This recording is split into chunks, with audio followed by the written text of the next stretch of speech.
So PCA has been lucky enough to partner with the Junior NBA for the last couple of years, and this year, what we're really excited about is a parent initiative where we're going to be coming up with a lot of tools and resources for parents. They'll be up on the website in the new Junior NBA app, and we're really excited about kicking things off here tonight with obviously an unbelievable clinic for your kids, but also the opportunity to hear from some amazing individuals here. So I'm going to announce the panelists. First, I want to introduce Stephen Curry. Obviously, no introduction needed.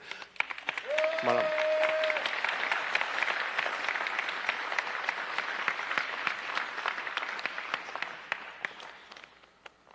How's it going?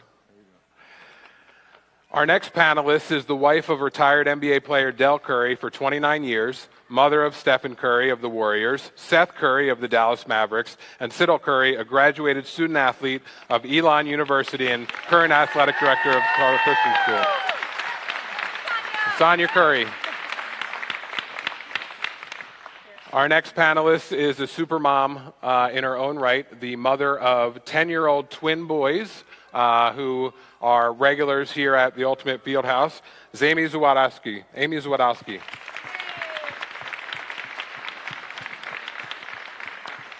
And I also want to introduce Mike Brown, Coach Mike Brown, assistant coach for the Warriors. And Zaza Pachulia.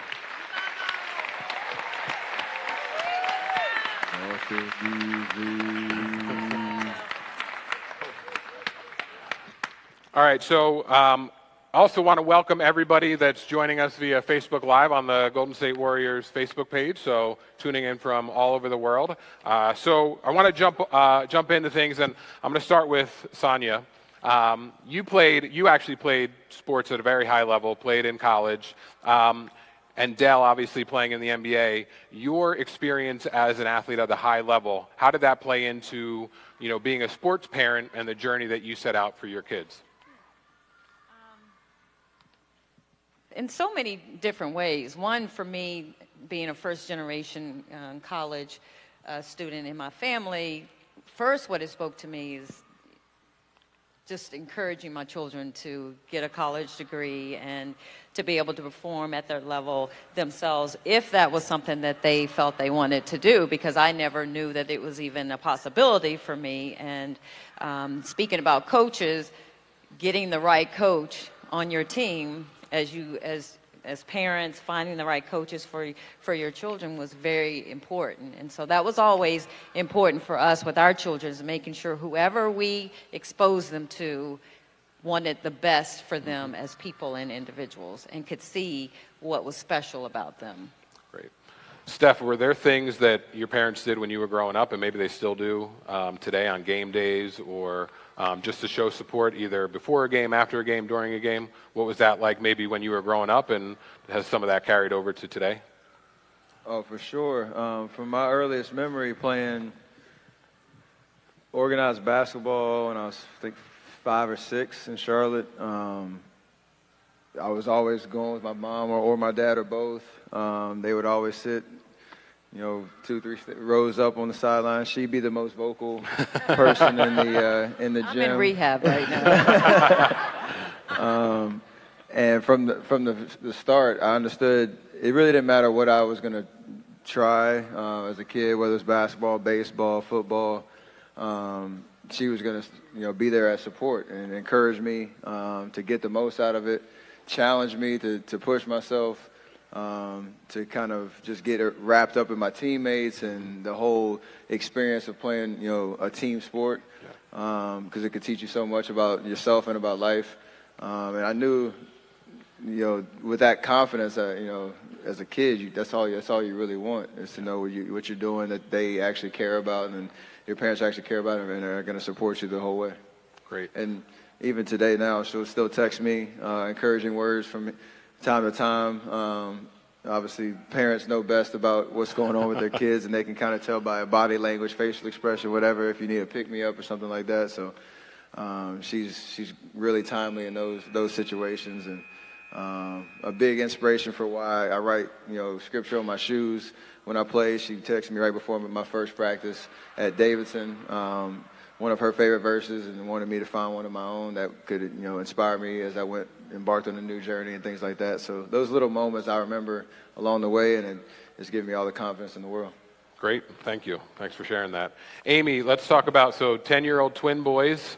Talk about the balance, because we talked before the panel, and Wyatt, super Warriors fan, season ticket holder, makes his way on dance cam all the time. Your son, Jackson, isn't as into sports as Wyatt. So how do you balance the two, with one really being into sports, one not being into sports? How have you managed that? I think it has been a tricky balance at first. I think the Warriors have made it a heck of a lot easier. So thanks for being so great. I think Jackson has been kind of brought along for this ride. He is a great supporter of Wyatt and comes to almost all of Wyatt's games. And he has come to the live games too, and has gone on the dance cam, stirring the porridge, or the soup, I should say. But yes, I think it's been more of being at home and watching the games on TV, and then coming to the live games when he can. But also realizing that how important it is for Wyatt to be there and go to Jackson's activities. Mm-hmm. That it's become, the Warriors have become a very much a family event, but also honoring the things that Jackson enjoys. Great. So striking a good balance there. And Coach, you have two boys, played college sports, still playing college sports right now. As a professional coach, how do you balance I'm a professional coach, but these are my kids and I want to be the sports dad? And I know you have some good stories about how you were able to interact with your kids and still interact with your kids on, you're not going to be the coach when you're watching them play.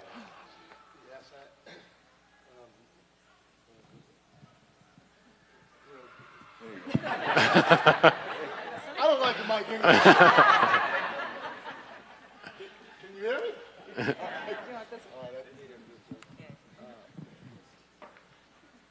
So, my two boys are different also. My oldest plays basketball at University of Oregon. He's going into his grad transfer year there. And my youngest plays college football at a Division III school in Cleveland, Ohio, called Case Western Reserve. They both love basketball. My youngest, though, wasn't as into sports growing up, and so we didn't force it upon him. The one thing that we did with both our boys is you had to do something, and it didn't matter if it was baseball, playing the flute, the piano, football. It didn't matter growing up. You just had to be involved with something outside of school. And I'll never forget my youngest son. I don't really care for baseball that much, but he wanted to play. And, like Steph said, and like we all know, when we were younger and we played sports, having your parents present at any sporting event is uplifting, and it does give you confidence and all that other stuff. And I remember, one of the things that I'll always remember is going to his baseball games. That sticks out more than anything because I absolutely hated it. But, he loved me being there, and so I was there. But my oldest boy, he's pretty talented. I wasn't that talented. I was a driver. I played low Division I college basketball. I got there because I worked hard, and that was basically it. And, when my oldest one, I saw he had some talent, I tried to kind of force my personality on him. And, I would not coach him, but I would work him out at times. And if he wasn't going hard enough or if he wasn't focused, I'd be like, get out the gym. And I saw that it was hurting our relationship. And then even after games, he'd be like, I'm riding with Mom. And so, I finally got smart enough. I did rehab like Sonia. And I realized by the time he was in 8th grade, it took me a while. I was like, hey, he's not me. He loves the sport. He doesn't want to hear from me all the time. He doesn't want to hear from me after games. He doesn't want to hear from me after practice when I went to watch practice. So what I started doing was, especially with him, during the game or during practice, I just text him. I text him. And, I'm not an emotional guy, so during practice or games, I wouldn't say a word. My body language would be the same too. And if he decided to open the text after the game and read it and wanted to talk to me about it, then we'd have a conversation. Otherwise, if they won, I'd say, hey, man, it was a great win by you guys. If they lost, hang in there, talk to your teammates. You'll get the next one. And that was basically about it. And over time, it was funny how he started coming back to me.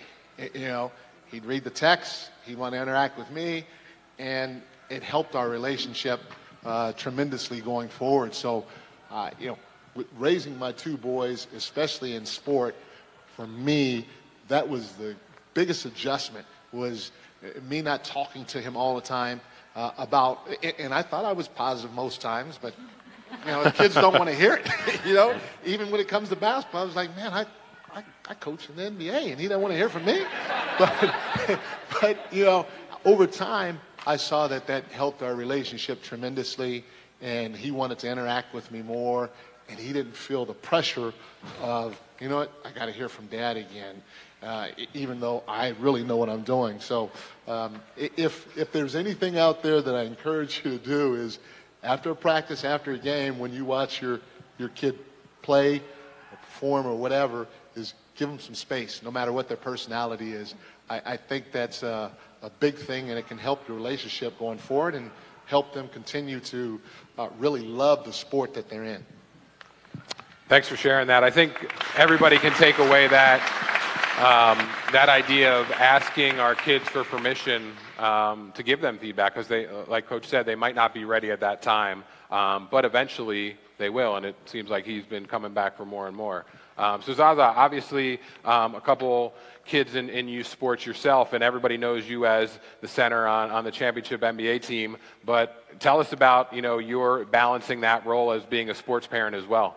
Yeah, I got two boys. They actually both here in the camp. They love basketball, 9 and 8 years old, and whatever Mike's saying, that makes sense, but it's very hard. And I understand you, man. It's tough, especially being a pro and knowing the details. It's not about pro, just knowing details. Obviously, we go through every day. It's very hard to hold yourself, right? Because you see something he's not doing right, and the coach really not mentioning that that he's going to help him. It's hard. It's tough. But at the same time, it's fun, man. Whatever Steph said. First of all, it's great that we're talking now. I'm hearing some amazing stories, and actually something might kind of refresh your mind, or something you can use it. With your kid, it's going to help. Obviously, the relationship or on the court stuff, and even at home. So it's a great stuff, but. Yeah, to find a balance is important. Obviously there's certain ways that coaches are approaching. All the coaches are different, right? So I'm trying to go to the practices, even though it's very hard for me to keep up, especially with our schedule. But every time I have off time, I'm going to the practice, and after practice, whatever I see like sometimes they're not concentrating. Coaches let them have fun. It's great, right? They should have fun, but at the same time. Well, why are they there, right? To learn basketball, and discipline obviously is huge, focus, right? One of my favorite things, actually, I'm just reading the book, and I posted it on my social media, that the Barcelona soccer team, they have hundreds of youth, like in the academy, and the director who runs the program says, half of the kids in our academy not going to become pros. But education is so important. That's why education is so important. So we try to give them education, and this is so true, right? I mean, we can take even Mike. I don't know if they're going to become pro or not, right? So that's why I want them to get the important things. What is this? Teamwork, obviously. Something you can learn, right? You can use it anywhere you go to in your life. It's not necessarily have to be a basketball player. But, you can be a businessman, right? I don't know, you can be a scientist, a doctor, lawyer. But teamwork is very important. Discipline, another thing, right? You got to love your job, love of this game, right? Okay, you're not lucky enough to become a pro, but you should love whatever you do, So there are some things that you can definitely learn from these kind of camps, from, playing baseball, basketball, soccer, whatever you want to call it, right? So this is the stuff I'm more concentrated on, telling them. So whatever they didn't go through their practice, right? So I'm helping them, like I'm telling them, trying to in a nicer way, in a calm way, like I think you guys should think about this one. And then, hopefully kids gonna remember, and trust me, most of the times they do remember. And next practice, they make the mistake, I'm totally fine with them making mistakes. That's how they get better. And that eye contact telling me, like, you know what? He knows that he made the mistake. And I'm 1,000% sure that, the third time he's going to do it the right way. So that's why it's very important to approach to your kids in a nice way. That way you tell them what's right, what's wrong, and the mistakes. Even us as adults, we do mistakes, right? So the kids, of course, it's very normal. So that's how they learn from their mistakes with just one eye contact, right? And I don't know, this is my approach, basically, most of the things. And then time going to show us, obviously, once they grow, what's going to happen in the future. So something that's been mentioned a couple times is playing multiple sports. And Steph, we know your love of golf right now, but growing up playing multiple sports, what was that experience? Like, how did it help you in basketball, playing other sports? And did you ever feel pressure from coaches to specialize in, and what was that experience like? Yeah, my experience was great because my parents exposed me to different, many different sports as I could growing up. And then around 9, I think 8 or 9, I was playing football, baseball, and basketball kind of all at the same time. And my experience with playing different sports it taught me a little bit more about myself with each sport, because I knew I was better at basketball. I loved to play baseball because my dad played a little bit growing up too. And football was just something my friends did, so I wanted to try it with them. But knowing that I wasn't as good at baseball and football, it challenged me to kind of, gain that confidence, gain that work ethic to get better. Like Zaza was saying, go through some mistakes, fail a couple of times, get knocked down, work on your toughness, have to come back, bounce back the next practice, the next game, whatever it was, whatever the case may be. So it was really cool exposure just to be able to be challenged. Because sometimes at a young age you might be better at a certain sport and you feel comfortable in that space and in that zone, and you don't really get to push yourself, you don't really get to test yourself and how you deal with failure, how you deal with success in those sports. And when I got to 13, it was more just a schedule thing, really, to be honest, figuring out how I could really focus on something year-round and really exert enough effort and intensity and mental and physical, time and focus on that particular sport. And for me, my parents said, it doesn't matter what you want to try, just stick to it at that point. And obviously my choice was basketball. I think it was a good one. I think we can all agree on that one, yeah. And the rest is history there. But I don't think I would have the confidence and the personality when it comes to me as an athlete that I have now without having played multiple sports and really gotten to learn a lot about myself in those experiences. Yeah. So take note, parents, don't force your kids to play one sport when they're young. One more question for Steph, because I know you got to get out of here, but we're going to continue the panel.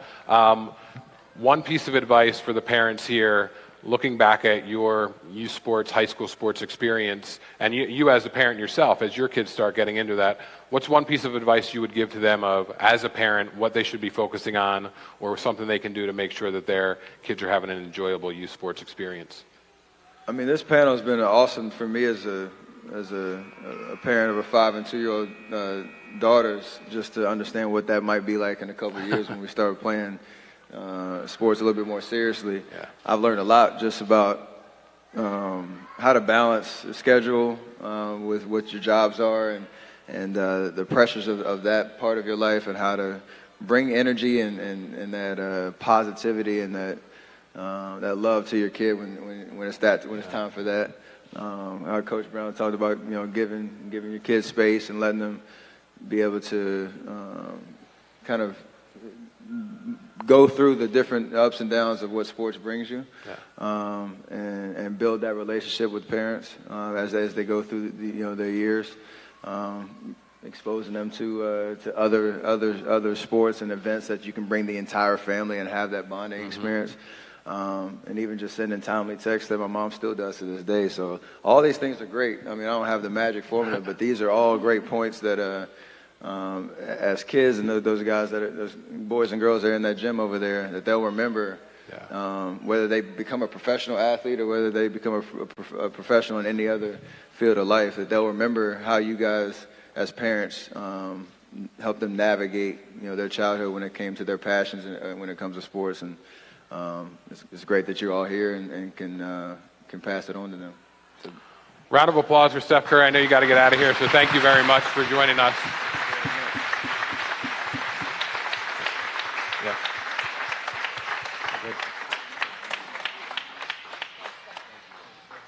So we're going to continue here. So Sonia, so a house full of 3 kids playing multiple sports, probably pretty hectic.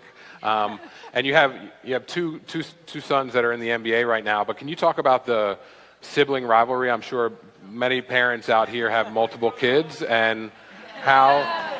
Stephen always cheated. So remember that honor the game that we were talking about before? It's not. But talk about how there was that rivalry, how they supported each other, and then how as parents you tried to manage that.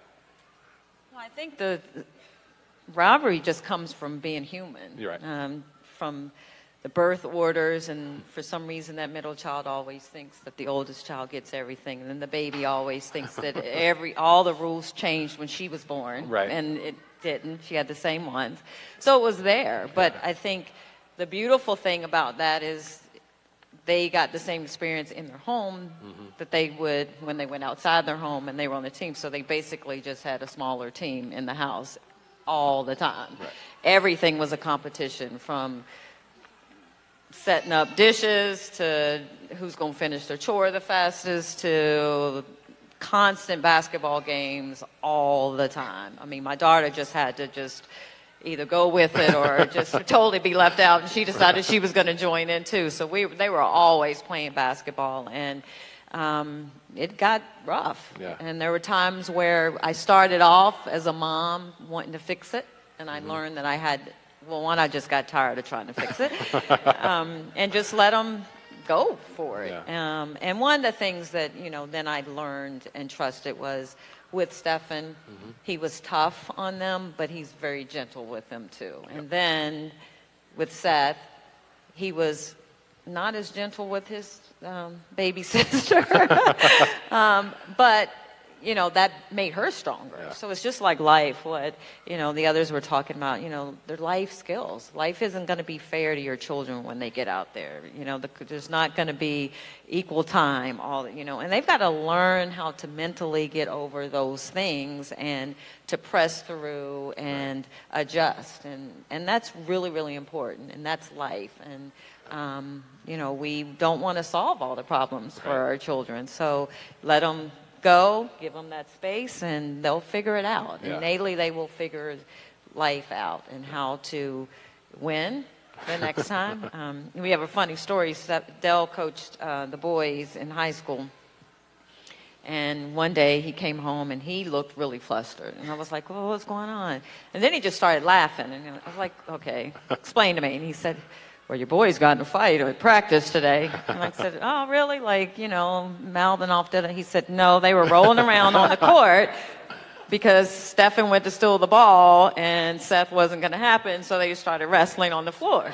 And then I got mad at Dale. I said, you let them wrestle on the floor. They're embarrassing us. How can you do that? And he said, but then after that was kind of a point where Seth pressed through. Right. And was like, I can do he kind of got over that fear of, my brother isn't better than I am, right. Whatever he was dealing with, and he pressed through, and he just really blossomed that year as well. So yeah, it happens. It happens. Amy, we talked about Wyatt and his love for basketball, and you and your husband Michael talking about he really wants to play and he wants to do it, but also giving him some expectation on if they really want to pursue it at a high level or continue to play, that there were some things that you were trying to do to make sure that he was following through on that. Can you just talk a little bit about that? I think all parents probably really have that that struggle, how much to push and how much you want to encourage them versus how much responsibility you want to give them to take on themselves. I know Wyatt's been given a journal and he has assignments that he's supposed to work on. And, you know, he's getting to the age where he needs to take responsibility for doing those things, you know, as moms, and, you know, not excluding the dads at all, but moms, we run a lot of carpools. We do a lot of driving. And so we talk a lot in our family about how, you know, Mike supports him and my husband supports him in many ways. And one of the ways that I support him is, you know, like, as you said, you make sure that your kids get to practices, and then it's the kids' responsibility to practice on their own as well. If coach says that you need to do 100 left-hand layups, then I expect you to be out there doing 100 left-hand layups and writing that in your book.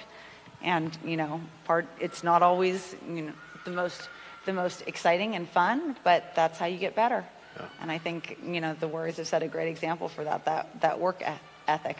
Yeah. Coach Brown, as the kids progress and they start taking things more seriously, and your son's obviously playing at a higher level, plenty of these parents are going to reach a point where it's not just going to be the local rec league or the local house league, and then it's like, oh, I want to play for the AAU team, and they're this elite soccer travel team. And how did you balance that with your kids, or what was the mindset you had, you know, with your boys, trying to make sure they're balancing multiple sports, but making sure that they were having a good experience and not, you know, burning them out at a young age? But, you know, we always thought it was tough to have them play multiple sports at one time. We didn't do that often. And, again, we encouraged them to play different sports. Mm-hmm. And as they got older, they felt that they were better in this sport or that sport, and so they kind of chose their own path. Right. And which helped out a ton, too, because it was more their idea in their mind, at least, and instead of us pushing it on them. And, you know, both are boys. They worked extremely hard at it, and at whatever sport they were doing, they had a self-motivation, which, like Zaza said, not only do you get, you know, the team stuff that can carry on in different aspects of life, but, you know, I felt both my boys wanted to try to play at the highest level they possibly could, whatever that meant. Right. And so they had developed a work ethic to try to be one of the best or the best at all times, which helped propel them into the direction where they are right now. So, you know, it wasn't anything that I did except for encourage them, trying to be there whenever I could. Their mom was the same way too, carpooling or whatever that needed to be done, just showing them support, showing them that we cared about what they felt was important to them, and it just made it fun. And the more that they worked, the better that they got at it, at the sport. They saw the results, they felt the results, and so it made them that much more hungry. And, you know, they both were fortunate to be able to play not only high school, you know, not only obviously AAU or travel ball, but now in college, which is in my opinion a huge accomplishment. You know, but when they were younger, one of the things when it came to the AAU, again, my oldest was talented in basketball. I kind of held him back from playing at the highest level all the time, because you know, there are a lot of parents that want to, you know, if their kid's in 4th grade, they want their kid to play with the 7th graders because they feel like they'll be better. Right. Which may be the case.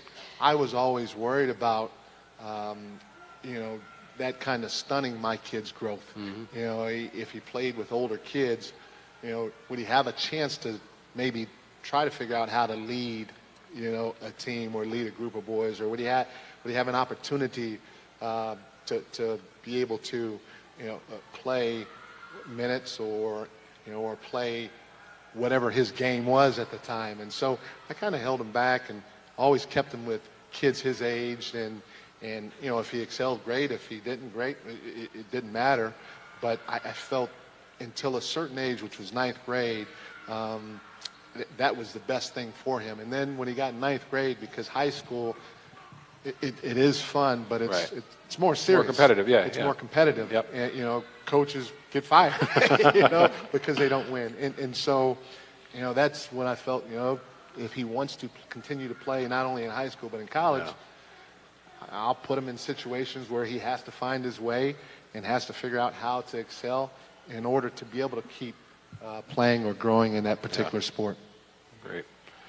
So I want to shift gears a little bit. Something that at PCA we talk a lot about, teachable moments. So whether it's watching a game on TV or whatever it might be, your kids go to a lot of games. I'm sure they watch on TV when you guys are on the road. Are there situations that happen in games that you then have conversations with your kid about, or is there an example that you can use what's happening in your playing as a teachable moment for them? Well, it really depends on the age. I mean, Yeah. my kids are not in that age to talk about like X's and O's with them. Right. But there's definitely some aspects. Like one of the greatest things, I'm very thankful to our coaches that they allowing us to bring the kids on the practices. Mm-hmm. And the one thing I always mention to them, where either it's Steph or KD or Clay staying after the practice and getting extra shots and working extra, and say that's why they're the best. So kind of show the examples of others, right? And somebody who they think that they're really good and they like. And honestly, my boys doesn't wear my jersey; they wear to one of them has Steph's jersey. Right now, he's wearing number 30, and the other one is Draymond's jersey. It's crazy, but it's, I like the taste though. I'm not mad. First I got mad, but then I said, what, they got good taste. So yeah, I just want to show the examples, to the best, and I'm so grateful and so lucky to be part of this team that where I have greatest athletes in my team, and show them to my kids live, like that's why they're the best, in the business, where they're getting this extra shot, they're working extra, they're not tired even though they played 30 minutes yesterday. This to come out here and trying to get better. So that's great. But that's mostly those are the things we're talking about. Obviously they're gonna get older. Obviously if they improve, get better, and I see where they have great potential, and they're on their way to play good college ball in good college and maybe pro, then obviously I'm going to start talking to them about more detail. But you have to pick and choose right age and right subject. That way it doesn't throw them off basically, and they understand what you're talking about, rather than if I start talking about like pick and roll coverage. They might say, what, this is too difficult for us, right? So. Right. Great. Sonia, something that is big, I think, with a lot of parents is seeing the success of their kids. And, if you're sitting in the stands and your kid might not be playing as much as they want to, or you think they might want to, as a parent, and, when that happened with Steph or Seth or Sidell, like when they were not getting the playing time they felt that they deserved, how did you guys handle that situation? It only happened once. Not bragging, but it's the truth. And it happened with Seth. Yeah. He was in middle school, and he's my challenging son, where he presses the limits in everything. He's very stubborn and headstrong, but it serves him well. And he decided that he was going to be nonchalant in practice. He was going to kind of come out late. He was going to do all of that because he knew he was good, and he was just going to walk out on the court and he was going to play. Well, the middle school coach decided to bench him. And I was working. I got to the game a little late, and he wasn't starting. And I was like, ooh, not starting. And I was like, he must have done something. So that was right. And then another parent had asked about it, and I said, what's going on with that? And she was like, I think he was not working hard in practice, so coach said that he wasn't going to start. So I was like, cool with that. He needs to learn a lesson. Well, the first quarter went by. Good, that's good. Second quarter started, he is still not in the game. Now, I'm hot right about now. And I had to check. I told y'all I'm in rehab, right? I had to check myself. I'm texting Dale, and I'm like, Seth is not sorry. I know he has to learn a lesson. I mean, I went off to Dale, not to the coach. And then halftime, he comes in, and he didn't start. And when I talk about good coaches, they know how, if they really care about the child or the athlete, they know how far to really take them. And this dude, he was hard. Because first half, face still kind of smiling and talking about respect for the game, it was all about himself at that point. Well, they're not winning, so they need me. And he was kind of smug, sitting over on the bench. The second half, he come out, he's warming up, he knows he's coming in the game. Coach didn't start him. Face started changing, started looking around. I'm still mad. I'm like, Lord, okay, this is harder than what I thought. I wanted them to be taught a lesson. But it's teaching me my character. I'm building some character here. Played a little in the fourth quarter, and then the game was over, and they lost. I didn't give space, Coach. Didn't happen. Seth? What's going on? Well, he said I wasn't. I'm working hard in practice, and shoulders just. And your team lost, son. Your team, yeah, they needed me to play. Exactly. Rode home, didn't say anything else. Rode home, never happened again. But he wasn't at that moment going to let me win by saying you've learned a lesson or anything. But it's tough. It's tough for you as a parent to watch your child be disciplined by life, by someone else. It is tough. But like I said, it never happened again. He was always on time. He, had everything together. And Stefan's always been perfect. Like he's always showing up on time, always. And my daughter watched them, and they're very self-motivated. And so just watching their work ethic really, I think, helped her and had an impression on her of this is what a work ethic looks like. This is what you do with your time. And when you make a decision to be on the team, this is what goes into it. So so it did happen.